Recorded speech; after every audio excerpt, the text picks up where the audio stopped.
सनातन परंपरा में पौराणिक कथाओं का अहम स्थान है। इन कथाओं के जरिए हिंदू धर्म के अनुयायियों को देवी देवताओं के बारे में विस्तार से जानकारी दी जाती रही है।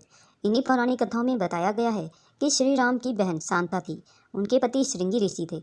वहीं श्री कृष्ण की बहन सुभद्रा एकांगा और महामाया थी। शिवजी के पुत्र गणेश की बहन अशोक सुंदरी जया विषहर दोतली और शामिल बारी थी। सूर्य देव की उपासना करने से उनकी बहन छठ मैया के प्रसन्न होने की कहानी भी खूब सुनाई जाती है। यमराज की बहन यमुना जी है। कहा जाता है कि अगर बहन भाई दूज पर यमुना नदी में खड़े होकर भाई की पूजा करे तो वह दीर्घायु होता है। पौराणिक कथाओं में कई देवताओं की बहनों का जिक्र भी मिलता है, लेकिन क्या आप जानते हैं कि भगवान शंकर की बहन कौन थी? शिवजी की बहन की उत्पत्ति कैसे और क्यों हुई थी? वहीं भगवान शंकर की बहन की माता पार्वती से झगड़ा होने का जिक्र भी कुछ कथाओं में आता है। क्या आप जानते हैं कि दोनों में किस बात पर झगड़ा हुआ था? आइए जानते हैं इस वीडियो में। जब माता पार्वती ने भगवान शंकर से विवाह किया तो खुद को घर पर अकेले महसूस करके दुखी रहने लगी। माता पार्वती के मन में ये इच्छा उत्पन्न होने लगी कि अगर उनकी कोई एक ननद होती तो उनका मन लगा रहता, लेकिन वो जानती थी भगवान शंकर तो अजन्मे हैं, ना ही उनकी कोई माता है, ना ही पिता और ना ही कोई बहन, जिससे वो अपनी बात को मन में ही दबा कर रह गई। भगवान शंकर तो ठहरे अंतर्यामी। उन्होंने माता पार्वती की मन की बात को जान लिया और माता पार्वती से पूछा कि कोई परेशानी है क्या देवी?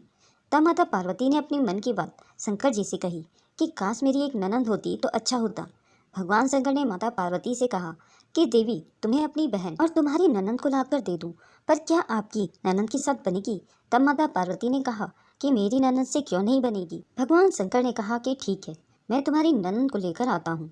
भगवान शंकर ने अपनी दिव्य शक्ति और माया से एक माया रूपी देवी को उत्पन्न कर दिया। यह माया रूपी देवी असावरी दिखने में बहुत ही मोटी थी और इनके पैरों में बहुत ही बड़ी बड़ी दरारें थीं।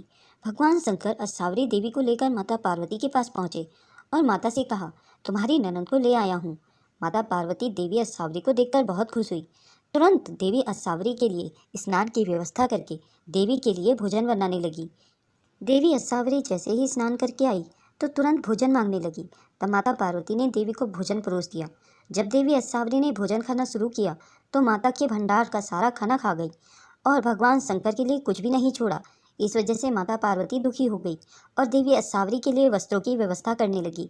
मगर माता जो भी कपड़े देवी असावरी को देती वो छोटे पड़ जाते, जिससे वो देवी के लिए दूसरे वस्त्रों की व्यवस्था करने लगी।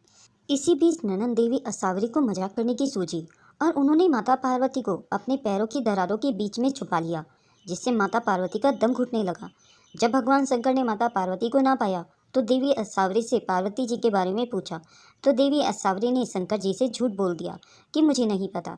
भगवान शंकर ने देवी असावरी से दोबारा पूछा कि कहीं यहाँ तुम्हारी कोई शरारत तो नहीं? तो देवी असावरी और ज़्यादा हंसने लगी और जमीन पर अपने पैर को तेजी से पटक दिया, जिससे माता पार्वती देवी के पैरों की दरार से बाहर निकलकर गिर पड़ी। ननद की इस तरह के व्यवहार से माता बहुत दुखी हो गई और बहुत क्रोधित भी हो गई। माता पार्वती ने भगवान शंकर से कहा कि मेरी गलती हुई कि मैंने ननद की इच्छा प्रकट की। आप कृपया करके मेरी ननद देवी असावरी को जल्द ही ससुराल भेजने की कृपा करें। तब भगवान शंकर ने देवी असावरी रूपी अपनी माया को कैलाश पर्वत से विदा कर दिया। दोस्तों, अगर यह वीडियो आपको पसंद आई हो तो कमेंट बॉक्स में ज़रूर लिखें।